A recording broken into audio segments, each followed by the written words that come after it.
تحریر فرمایا ہے کہ راولپنڈی اسلام آباد میں کوئی ایسا ادارہ جہاں بچوں کی تعلیم و تربیت دونوں سے ہمیں اطمینان ہو کوئی نہیں۔ یہ ادارے بنتے ہیں سرمائے سے، یہ ادارے بنتے ہیں پیسے سے، ایسے ہی اللہ توکل اور اللہ پہ بھروسے سے نہیں بن جاتے۔ اور اداروں میں پلے گراؤنڈز نہیں ہیں، مدارس کے ہاں ایسے نہیں ہیں، اداروں میں سوئمنگ پولز نہیں ہیں، اداروں میں سٹیم باتھ نہیں ہے۔ تو کلاس میں 10 بچے پڑھتے ہیں تو 9 کھانس رہے ہوتے ہیں، کوئی نہیں ہوتا جو کہ بیٹے سٹیم باتھ کریں صبح اور انسان بن کے آئیں اور گراؤنڈ میں جائیں اور جو پلے کا ٹائم ہے اس کو پورا کریں، اپنی ایکسرسائز پوری کریں۔ تو جب یہ چیزیں اداروں میں نہیں ہوں گی تو بچہ جتنا بھی لکھ پڑھ جائے ہوگا بدتمیز۔ اسے کوئی نہیں سکھائے گا کہ بیٹے روٹیاں اس طرح ہاتھوں میں لے کے نہیں گھومتے، اٹھا کر پلیٹ میں رکھ کے پھر کھاتے ہیں۔ کوئی نہیں سکھائے گا کہ منہ بند کر کے کھانا چبایا کرتے ہیں، اس لیے کہ پیسے ہی نہیں ہوتے، اسباب اور وسائل ہی نہیں ہوتے۔ تو تربیت تعلیم سے بدتر اور تعلیم تربیت سے بدتر۔ چھوٹے بچوں کے لیے اسکول سسٹم بنائیں جہاں ہمارے نصاب کے مطابق بھیا اب عمر ہی کتنی رہ گئی ہے، اب قبر بسانی ہے، اگلے جہان جانا ہے، کہاں یہ کام ہوتے۔ ہمارے حضرت رحمۃ اللہ علیہ کہتے تھے کہ جب دانت تھے تو چنے نہیں ملے، چنے ملے تو دانت گئے۔ جیلیٹن کے استعمال کا آپ نے پہلے بھی ارشاد فرمایا تھا اور یہ پہلے بھی سوال آیا تھا۔ ہم اس وقت سے لے کے اب تک جتنی بھی فرصت ملتی ہے اس کا بہت بڑا حصہ اس سوال پہ خرچ کرتے ہیں۔ جب تک ہمیں خود اس کے جواب سے اطمینان نہ ہو کوئی بھی فتویٰ دینا بڑے گناہ کی بات ہے۔ ہم کہہ دیں ایسے اور اللہ تعالیٰ پوچھیں کہ تم نے اس پہ تحقیق نہیں کی تھی تو کیوں بولا تھا، تو کیا اللہ کو جواب دیں گے؟ اس لیے بھیا جب تک اس پہ تحقیق ہم نہ کر لیں کچھ نہیں کہہ سکتے، لیکن آپ کا سوال رکھ رہا ہوں کہ انشاءاللہ جب بھی کوئی بات آئی جیلیٹن کی اس کے متعلق عرض کریں گے۔ سوال ایک یہ پوچھا ہے کہ انگریزوں کے ملکوں میں انگریزوں کو شراب بیچنا یہ جائز ہے یا ناجائز؟ دیکھیں 2 چیزیں ایسی ہیں جو اللہ تعالیٰ نے ہر ایک کے لیے حرام قرار دی۔ بچوں کو بھی شراب نہیں پلائی جا سکتی، کافر کو بھی شراب نہیں دی جا سکتی۔ سور کا گوشت اتنا شدید حرام ہے کہ دنیا میں کسی کو بھی نہیں کھلایا جا سکتا، نہ کسی زندہ کو دیا جا سکتا ہے، نہ ہی کسی جانور کو بھی حتیٰ کہ نہیں کھلایا۔ مردار ہے، حرام ہے۔ چوہا مر گیا ہے، اسے بلی کے سامنے پھینک دینا کہ وہ کھا لے گناہ کی بات ہے، ویسے پھینک دے آدمی اور بلی کھائے۔ جانور تک کو مردار کھلانا جائز نہیں۔ بالکل اسی طرح کافر کو بھی شراب پلانا جائز نہیں، کافر کو بھی سور کا گوشت بیچنا خریدنا سب چیزیں اس کو بھی دینا جائز نہیں۔ بچوں کو کبھی اب تو پتہ نہیں، ڈاکٹرز ماشاءاللہ بہت ہو گئے اور دوائیاں بھی بہت، مگر کسی زمانے میں بچوں کو برانڈی پلا دیا کرتے تھے، اس کے سینے میں جب وہ بلغم جمع ہو جاتا تھا، نمونیا ہو جاتا تھا تو برانڈی پلا دیا کرتے تھے، وہ بھی حرام ہے، بالکل جائز نہیں۔ دسترخوان کے متعلق حضور اقدس صلی اللہ علیہ وسلم نے بتایا ہے، یہ روایت ابن ماجہ میں آئی کہ پہلے دسترخوان لپیٹا جائے گا، اٹھایا جائے گا، پھر مہمان اٹھیں گے۔ یہ نہیں ہے کہ دسترخوان پہ کھانا کھا کے اٹھ گئے، ٹیبل پہ کھانا کھا کے اٹھ گئے، ٹیبل پہ کھانا کھایا، بچوں نے کھانا، یہ جس نے بھی کھایا، مہمانوں نے کھایا، اس کے بعد کھانا اٹھایا جائے گا، رسول اللہ صلی اللہ علیہ وسلم پھر تم اٹھو گے۔ اور اسی لیے دوسرا ادب اسی روایت میں جو ابن ماجہ میں آئی ہے، وہاں الفاظ دیکھیے گا جس کا مفہوم یہ ہے کہ آدمی جو کم کھاتا ہے یا کوئی مہمان کم کھاتا ہے تو جو میزبان ہے وہ آخری لمحے تک کچھ نہ کچھ کھاتا رہے، تاکہ جو مہمان ہیں اس کے یا جو دیگر شرکاء ہیں کھانے کے وہ آرام سے اطمینان سے کھا سکیں۔ آخری اسے ہونا چاہیے، ایسے نہ ہو کہ کسی کی بھوک رہ جائے اور وہ شرمندہ ہو۔ بھوک سے زیادہ کھانا جائز نہیں ہے جب تک کہ اس کی نیت نہ ٹھیک ہو۔ بھوک سے زیادہ کھانا اس لیے منع ہے کہ وہ اسراف ہے، فضول خرچی ہے، آنکھ نہیں نہ بھرتی اور پیٹ بھر جاتا ہے تو اب چھوڑ دے اس کو۔ اور اگر اس کو پتہ ہو کہ میں نے دوسرے وقت میں نہیں کھانا، بس ایک ہی مرتبہ پیٹ بھر کے کھا لیا، اب کل دوپہر کو دیکھیں گے، تو رات کو وہ کھانا کھاتا ہے اچھی طرح اور صبح ایک کپ چائے کا مثلاً پی لیتا ہے، تو پھر وہ کب کھانا کھائے گا؟ دوپہر میں۔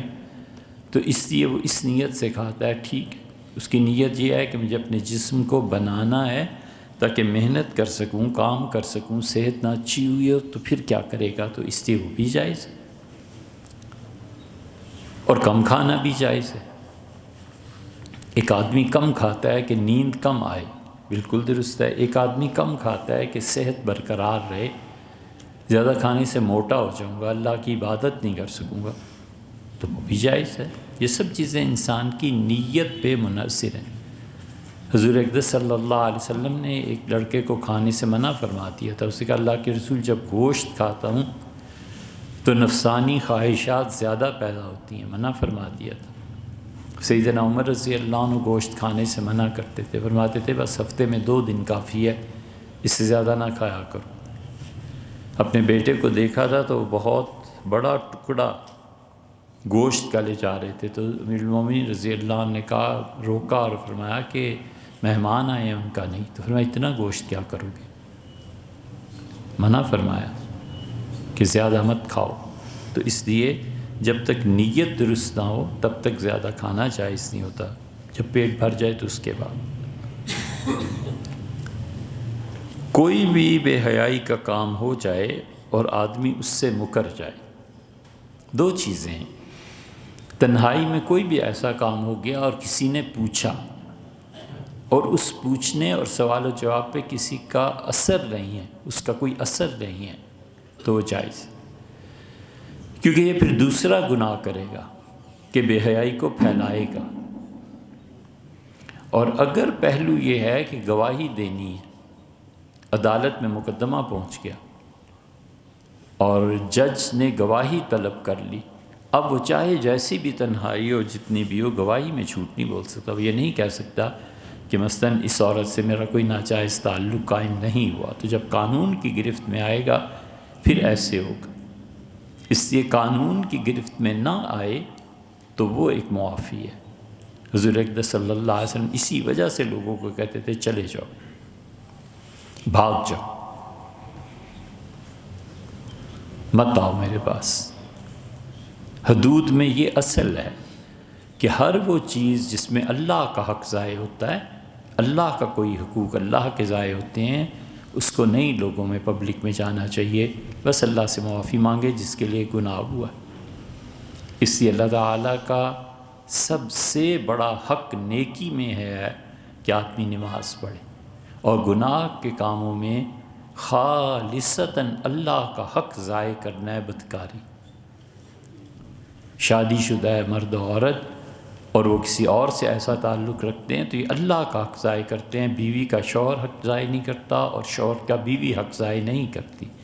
یہ تمام تر معاملہ جنسیات کا اللہ کے ساتھ ہوتا ہے، اللہ کا حق وہ ضائع کرتا ہے، اور دنیا میں کسی کا حق ضائع نہیں ہوتا۔ اس لیے اللہ کے معاملے میں پھر جب حضور صلی اللہ علیہ وسلم کے سامنے آ کے کسی نے ایسی لمبا قصہ بیان کیا، آپ نے فرمایا چلے جاؤ۔ اس نے پھر کہا عصر کا وقت ہو گیا، آپ نے عصر پڑھائی اور فرمایا وہ کدھر گیا؟ وہ پیچھے تھا۔ اس کا اللہ کے رسول میں یہاں ہوں۔ تو آپ نے فرمایا ما قد صلیت معنا، ہمارے ساتھ نماز نہیں پڑھی؟ اس کے جی پڑھی۔ فرمایا ہوگی گناہوں کی معافی، چلے جاؤ، بھاگ جاؤ۔ سیدنا عمر رضی اللہ عنہ کے سامنے ایسے معاملات آتے تھے، امیر المومنین رضی اللہ عنہ کہتے تھے گھر میں نپٹاؤ، میرے پاس مت آؤ، جب تم عدالت میں آؤ گے تو پھر فیصلہ صحیح ہوگا۔ جب حضرت ابوبکر رضی اللہ عنہ کے انتخاب ہوا ہے تو انہوں نے 3 مرتبہ اپنی خلافت پہ لوگوں کی رائے پوچھی ہے۔ ایک سقیفہ بنو سعدہ میں ہوا تھا، اس کے بعد وہ مسجد نبوی تشریف لائے، صحابہ رضی اللہ عنہ کی بیعت کی، اس بیعت کے بعد انہوں نے کہا تیسری مرتبہ کہ جاؤ اور جہاں تک سواریاں پہنچ سکتی ہیں اور ڈھنڈورا پیٹا جا سکتا ہے، ہر گاؤں میں جا کر اعلان کرو کہ ابوبکر کی خلافت منعقد ہوئی ہے، اگر آپ لوگ چاہیں آپ سے جس کو شکایت ہے آ جائے، اور اگر 3 دن میں کوئی نہ آیا مدینہ منورہ تو پھر میں آزاد ہوں، پھر میں خلیفہ ہوں۔ 3 دن تک کوئی نہیں آیا۔ یہ جتنی خلافت اور امامت کے تصورات ہیں اس امت میں، یہ بھی سوچنا چاہیے کہ جو شخص 3 دن تک کہتا ہے کہ میری خلافت پہ آؤ اعتراض کرو، امیر المومنین سیدنا علی کرم اللہ وجہہ نور اللہ مرکزہ وہ تھے، بنو ہاشم تھے رحمہ اللہ، ان حضرات نے کچھ نہیں کہا۔ 3 دن کے بعد پھر سیدنا ابوبکر رضی اللہ عنہ بیٹھے اور ان کا لا بد لی من اعوان، مجھے ضرورت ہے کچھ لوگوں کی جو کام کریں، میں اکیلا خلافت نہیں چلا سکتا۔ پھر انہوں نے عبیدہ بن جراح رضی اللہ عنہ کو کہا کہ آپ خزانہ سنبھالیں اور لوگوں کے ساتھ صدقات اور زکوٰۃ اور یہ سب چیزوں کا حساب کتاب کریں۔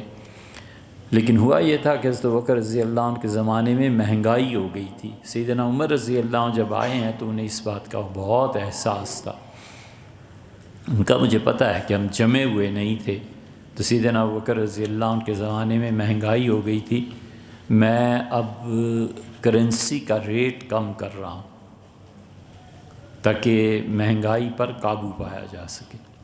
اور رسول اللہ صلی اللہ علیہ وسلم کے دور میں دیت اتنی ہوتی تھی، میں اتنی مقرر کر رہا ہوں۔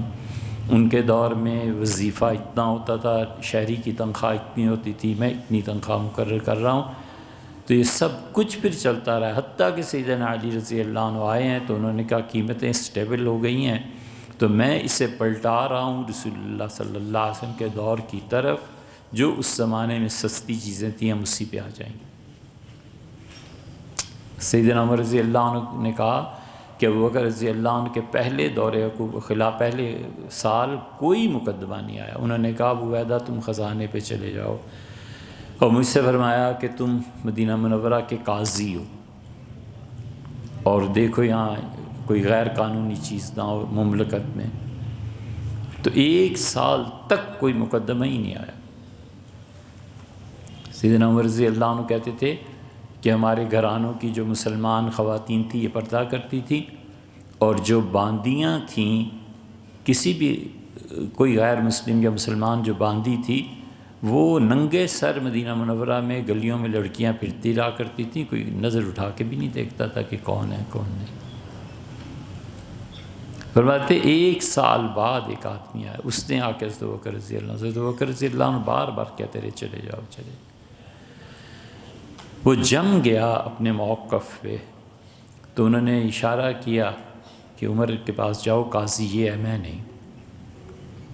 کہتے اس نے اپنی بیٹی کی اور اپنے غلام کی شکایت کی، تو میں نے فیصلہ کر دیا اگلی پیشی پہ، اور حضرت عمر رضی اللہ عنہ سے کہا کہ بئس ابو انت، تیرے جیسا خراب باپ میری زندگی میں کبھی نہیں دیکھا، میں نے نہیں دیکھا، تو اتنا خراب ہے۔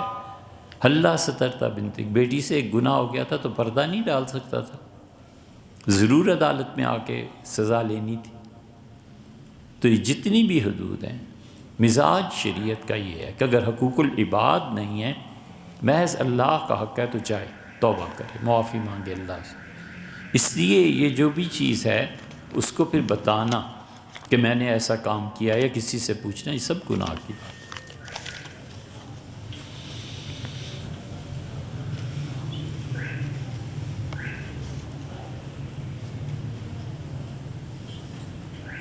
بھائی گورنمنٹ ملازم ہے، تنخواہ کم ملتی ہے،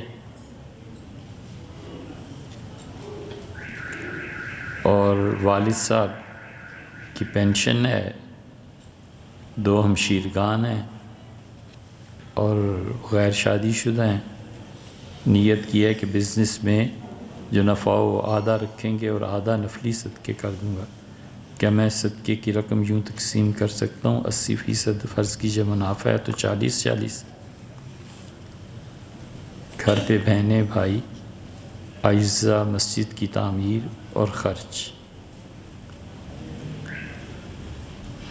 دیکھیے اس تقسیم میں نا مسجد کو نکال دیں، 10,000 جو لکھا ہے اسے کم کر دیں۔ یہ عامت المسلمین کا، سب سے پہلے تو حکومت کا حق بنتا ہے کہ مسلمانوں کے لیے مساجد کو رکھے، یہ حکومت کا حق ہے۔ یہ عام مسلمانوں کے ذمے نہیں ہے کہ مسجدیں بنوائیں، حکومت کو بنوا کے دینی چاہیے۔ اگر حکومت نہیں بنواتی، جیسے کہ اب پھر مسلمانوں کا حق ہے، لیکن جب یہ جو آپ نے فرمایا ہے نا، اس رقم کو تھوڑا سا کریں اور باقی لوٹائیں اپنی بہنوں کی طرف، والد صاحب کی طرف۔ سب سے پہلا حق اس میں سے والد صاحب کا ہے، پھر اس کے بعد بہنوں کا ہے، کیونکہ وہ کما نہیں سکتی، اس کے بعد بھائی کا ہے۔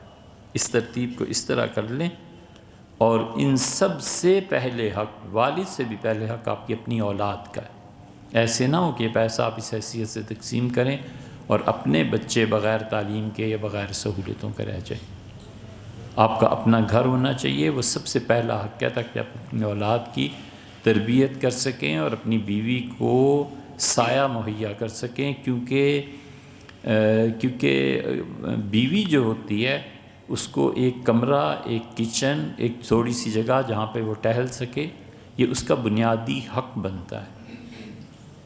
اگر وہ مطالبہ کرے اور مطالبے پہ بھی اسے نہ دیا جا سکتے تو وہ شخص پھر گناہ گار ہوگا، کیونکہ اس نے نکاح جو کیا تھا، نکاح سوچ سمجھ کے کرنا تھا نا، کہ میری اپنی جان عذاب میں اس کو کہاں سنبھال سکوں گا۔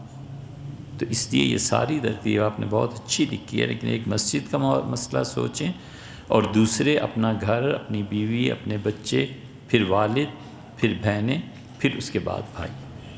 جیسے بھی آپ تقسیم کر لیں وہ ٹھیک رہے گا۔ اور اس میں ایک اور مد بھی ہے کہ زکوٰۃ دیکھیں آپ پہ کتنی ہے، کیونکہ اپنی زکوٰۃ سے بہن بھائیوں کی مدد کر سکتے ہیں، والد کی نہیں۔ بہن اور بھائی سب زکوٰۃ کے مستحق بن جاتے ہیں۔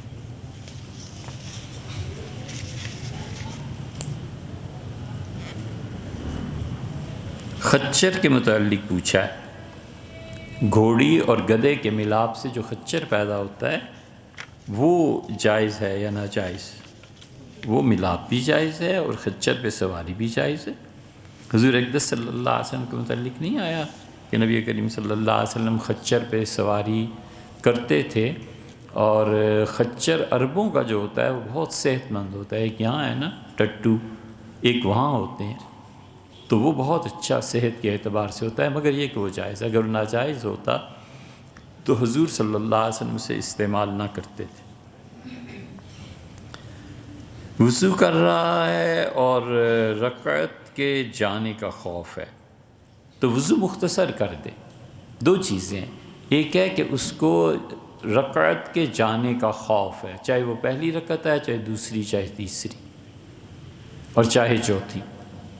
اور ایک چیز یہ ہے کہ اس کو تکبیر اولیٰ کے متعلق ڈر ہے، تو تکبیر اولیٰ کے متعلق اگر فوت ہونے کا خدشہ ہو تو پھر وضو مکمل کرے، کیونکہ وضو کو ترجیح حاصل ہے تکبیر تحریمہ پہ۔ وضو زیادہ ضروری ہے بنسبت تکبیر تحریمہ کی، اور وضو کو پورا کرنا حتیٰ کہ رکعت ضائع ہو جائے یہ نہیں ہے۔ رکعت کو ترجیح حاصل ہے، وضو 3 بار کی بجائے 1 بار دھو لے، 1 بار اعضاء کو دھو لے، وقت بچے تاکہ رکعت ضائع نہ ہو۔ شریعت کی ترتیب اس میں یہ ہے۔ میں نماز پڑھتا ہوں، لیکن ہمارے امام صاحب جو نماز پڑھاتے ہیں میرا خیال ہے کہ ان کی اپنی نماز نہیں ہوتی تو میری ہو جائے گی۔ ہر وہ شخص جو یہ سمجھتا ہے کہ اس کے امام کی نماز نہیں ہوتی، چاہے وہ عقیدے کے اعتبار سے، چاہے وہ اعمال کے اعتبار سے، اس کی اپنی بھی نماز نہیں ہوتی پیچھے اس کی۔ کیوں ایسے شخص کے پیچھے نماز پڑھتا ہے جس کے متعلق خود اس کا اپنا فتویٰ یہ ہے کہ ان کی نماز نہیں ہوئی تو آپ کی کیسے ہو گئی؟ بھی نہیں ہوتی۔ امام کے متعلق اطمینان ہونا چاہیے۔ حضور صلی اللہ علیہ وسلم نے جو چیزیں امامت کے متعلق ارشاد فرمائی ہیں وہ یہ کہ تمہارا امام ضامن ہے تمہاری نمازوں کا، کیونکہ خدا کی رحمت سب سے پہلے نماز میں اس پہ اترتی ہے، پھر دائیں سمت کو چلی جاتی ہے، پھر بائیں سمت کو چلی جاتی ہے۔ تو جب امام ضامن ہوا نماز کا تو پھر اس کی نماز ہونی چاہیے نا۔ حضور اقدس صلی اللہ علیہ وسلم دعا کی کہ اللہ تعالیٰ اس امت کے جو لوگ نماز پڑھاتے ہیں ان پر اپنی رحمت نازل فرمائے، اور جو اذان دیتے ہیں اللہ تعالیٰ ان کی اس اذان کو قبول کرے۔ یہ اذان بہت بڑی چیز، بہت بڑی چیز ہے، امامت بہت بڑی چیز ہے۔ اسی لیے حضور اقدس صلی اللہ علیہ وسلم امام میں کوئی خرابی دیکھ لیتے تھے، چھٹی ہو جاتی تھی۔ ایک امام صاحب مسجد وہ آ رہے تھے، انہوں نے قبلے کا خیال کیے بغیر کہ قبلہ کس طرف ہے تھوک دیا، تو حضور اقدس صلی اللہ علیہ وسلم نے اسے تھوکنا نہ آتا ہو ہماری امامت کرائے گا، ہٹا دیا اسے امامت سے، اس لیے کہ قبلے کا احترام ضروری ہے نا۔ آپ نے فرمایا حیًّا و میتًا، اپنی زندگی میں بھی قبلے کا احترام کرنا اور اپنی موت کے بعد بھی اس کا خیال رکھنا، مطلب یہ ہے کہ میت کو قبلے کی طرف لٹایا جائے۔ کبھی یہ غلطی نہیں کرنی چاہیے، کبھی میت کو لٹا کر سیدھا اس کا منہ قبلے کی طرف کر دیتے ہیں، یہ کبیرہ گناہوں میں سے ہے، سمجھے؟ یہ اس کا حق ضائع کرنا ہے۔ یہ قبروں کا معاملہ اتنا آسان نہیں ہوتا۔ ایک آدمی ٹیک لگا کے قبر سے بیٹھا ہوا تھا، حضور صلی اللہ علیہ وسلم نے فرمایا چھوڑ دے، قبر والے کو اس سے تکلیف ہوتی ہے میت کو جو تم ٹیک لگائے بیٹھے۔ میت کو ہمیشہ دائیں کروٹ پہ لٹانا چاہیے، دایاں ہاتھ اس کا نیچے آ جائے اور یہ پہلو میں بایاں ہاتھ اس کا اوپر آ جائے، جس طرح آدمی سوتے ہوئے لیٹتا ہے۔ حضور صلی اللہ علیہ وسلم سوتے بھی تو ایسے تھے کہ دایاں ہاتھ نیچے آ جاتا تھا اور بایاں ہاتھ اوپر کی طرف چلا جاتا تھا، دل اوپر کی طرف اور دل کے بالمقابل بستر پہ لیٹتے بھی اسی طرح تھے۔ اور اسی کو فرمایا ہے کہ میت کو جب رکھا جائے، اب میت کے ساتھ 2-3 مسئلے اس وقت پیش آتے ہیں۔ ایک تو اگر اس کو لٹایا جائے تو اس کے گرنے کا خطرہ ہوتا ہے، اس سے فقہا نے لکھا ہے کہ اس کی پشت پہ پیچھے ڈلے رکھ دیے جائیں مٹی کے، تاکہ پیچھے کی دیوار اور اس کی پشت کے درمیان مٹی کے ڈلے آ جائیں، سنبھال لیے گئے۔ اور دوسرے یہ کہ اس کا دائیں ہاتھ پھر نیچے آ جائے گا بالکل، تو اس کے دائیں ہاتھ کو نکال کے باہر کر دیا جائے۔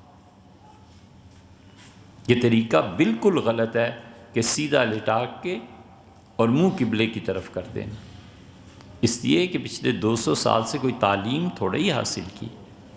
قوموں کی تربیت ہوتی ہے تعلیم اور پھر اس کے بعد تربیت سے۔ علم سکھاتا ہے کہ کیا چیز ہے، اور حکمت سکھاتی ہے کہ اس چیز کو استعمال کب کرنا ہے۔